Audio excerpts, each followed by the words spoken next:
Hello, வணக்கம். ஈஸியாகவும் சுவையாகவும் மோர் குழம்பு எப்படி செய்கிறதுன்னு பார்க்கலாமா?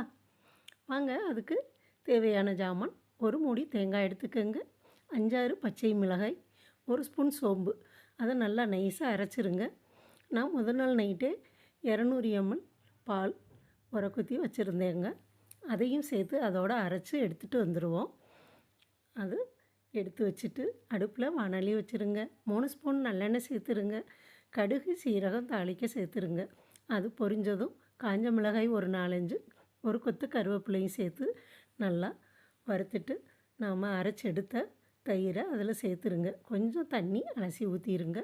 1/4 ஸ்பூன் மஞ்சள் தூள், 1/2 ஸ்பூன் பெருங்காயம் சேர்த்துருங்க. சேர்த்து நல்லா கலந்து விட்டுருங்க. அடுப்பு கொஞ்சம் கம்மியாகவே இருக்கட்டுங்க. ஃபுல்லாக இருந்தால் சீக்கிரமே நுரக்கட்டி வந்துடும். இந்த மோர் குழம்பு லேசாக நுரக்கட்டி வரும்போதே கொத்தமல்லி அலங்கரிச்சிட்டு நல்லா நுரக்கட்டி வரும்போது அடுப்பை ஆஃப் பண்ணிடுங்க. ஆஃப் பண்ணிவிட்டு நல்லா கலந்து விட்டுருங்க.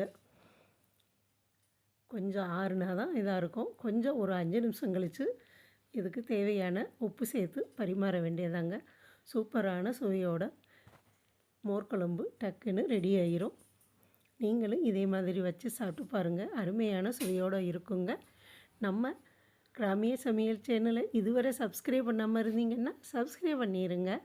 நன்றி, வணக்கம். பாருங்கள், அவ்வளோதான். மோர் குழம்பு 2 நிமிஷத்தில் ரெடி ஆகிரும். சாப்பிடவும் நல்ல சுவையாக இருக்கும்.